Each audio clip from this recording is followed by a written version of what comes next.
Mga kapatid, isa ka ba sa mga na-curious sa sakit na tumama kay Pangulong Bongbong Marcos kaya po siya na ospital?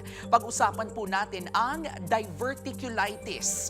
Isa po yung kondisyon sa bituka. May nabubuo kasing maliliit na parang bulsa sa loob ng colon na tinatawag na diverticula.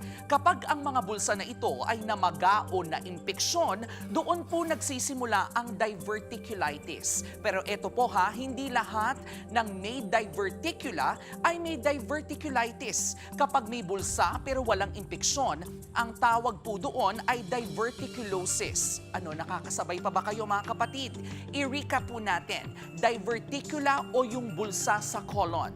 Diverticulitis ay yung na-impeksyong bulsa at ang diverticulosis naman ay yung bulsang walang impeksyon. O balik po tayo. Mas common ang diverticulitis sa mga nasa edad 40 pataas. Pero ngayon, pati po mas bata na aapektuhan na rin yan. Bakit? Malaki ang kinalaman ng lifestyle. Kulang po sa fiber, kulang sa tubig, sobra sa processed food at kulang sa exercise. Kapag may diverticulitis, pwede pong makaranas ng pananakit ng tiyan.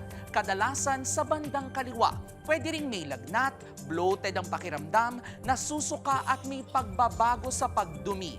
Alam niyo po ba, dati pinaniniwala ang bawal ang mani, popcorn at mga buto-buto. Pero ayon sa mas bagong pag-aaral, walang malinaw na ebidensya na ang mga yan ang direktang sanhi.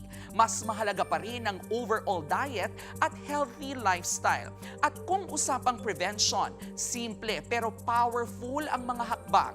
Dagdagan po ang pagkain ng gulay at prutas. Piliin ang whole grains. Uminom ng sapat na tubig at galaw-galaw naman dyan. Kahit simpleng paglalakad araw-araw, abay malaking tulong na po yan. Ito pang mahalaga.